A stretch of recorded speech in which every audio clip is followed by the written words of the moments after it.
பொது தேர்வு மட்டுமே வாழ்க்கை அல்ல, அச்சப்பட.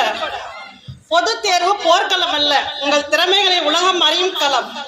எளிதாக எதிர்கொள்ளுங்கள், எந்த உயரத்தையும் நீங்கள் எட்டலாம் உறுதியாக. இதுவரை அப்பாவின் அதட்டல், அம்மாவின் ஆறுதல், ஆசிரியரின் தேடல் உங்களை பட்டை தீட்டி இருக்கும். படி படி படி, படித்து விட்டாயா, எழுதி விட்டாயா, மதிப்பெண் எவ்வளவு, மருத்துவமா, பொறியியலா, என்னவாக போகிறாய் எதிர்காலத்தில் என்ற வினாக்கணைகள் தான் உங்கள் காதுகளை துளைத்திருக்கும். மறந்து விடுங்கள் மற்ற அனைத்தையும், தேர்வு உங்களுடையது. தைரியம் உள்ளத்திற்குள் உலா வரட்டும், மனதில் நம்பிக்கை நங்கூரமிடட்டும். தேர்வு நாளில் அதிகாலையில் எழுந்து உங்களையும் உள்ளத்தையும் தூய்மையாக்குங்கள். படித்ததெல்லாம் பத்திரமாக மூளையில் முடித்து வையுங்கள். எதை எழுதுவது, எப்படி எழுதுவது என திட்டமிடுங்கள். அதற்காக உங்கள் சிந்தனையை வட்டமிடுங்கள்.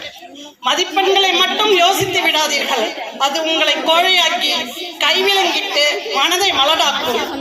உழைப்பிற்கும் உன்னதமான முயற்சிக்கும் உரிய மதிப்பெண் கிடைத்தே தீரும். உங்களை நீங்களே நம்பவில்லை எனில் மற்றவர்கள் எப்படி போற்றுவார்கள்? தேவையான பொழுது தேவையானவற்றை மட்டும் தரமானதாக சாப்பிடுங்கள். உணவுகள் கூட உணர்வுகளை சிதைக்கும், நினைவில் கொள்ளுங்கள்.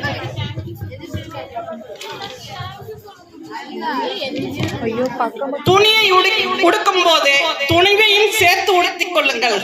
பொது தேர்வு சாதாரணமல்ல, சாதாரணம். தந்தையிடம் தைரியத்தை கடன் வாங்குங்கள். தாயிடம் பொறுமையை பெற்றுக் கொள்ளுங்கள். கற்றுக் கொடுத்தவரிடம் தன்னம்பிக்கையை வாங்கிக் கொள்ளுங்கள். தேர்வறைக்குள் தெளிந்த நீரோடை போல் நுழையுங்கள். ஒரு நொடி விழிகளை மூடிக்கொள்ளுங்கள். மிச்சமுள்ள அச்சத்தை துச்சமென தூக்கி எறியுங்கள். எல்லாம் தெரியும் என்று நம்பிக்கையால் எழுதுங்கள். உங்கள் நம்பிக்கையால் எழுதுங்கள்.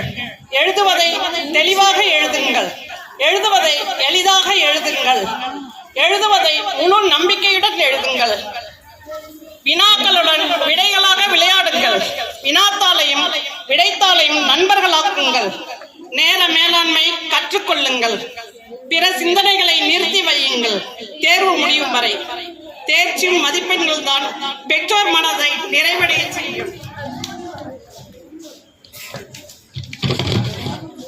எழுதுகோள் சிந்தும் ஒவ்வொரு துளி மையிலும் மதிப்பெண் நிறைந்துள்ளது என்பதை மறக்காதீர்கள்.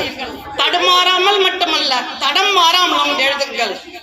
பெற்றோரை மனதில் வைத்து கற்றவற்றையெல்லாம் எழுதுங்கள். 10 மாதங்கள் படித்து சுவைத்தவற்றை வெள்ளைத்தாளில் விதைத்து வாருங்கள். தேர்வு எழுதி முடித்தவுடன் தேர்வு முடிவுகள் விழிமுன் விரிய வர வேண்டும். நம்பிக்கை வர வேண்டும். எழுந்து முடித்து கம்பீரமாக எழுந்து வாருங்கள் என் செல்வங்களே. வாழ்க்கையிலும் முன்னேற முன்பதிவு செய்தோம் என்ற எண்ணத்துடன் முகமலர வாருங்கள். உங்கள் அழைத்து செல்ல வெற்றி வெகு நேரம் காத்திருக்கும். தேர்வு முடிவுகள் தேனாய் அமைய தாய்மொழியாய் வாழ்த்துகிறேன். வாழ்க பல்லாண்டு.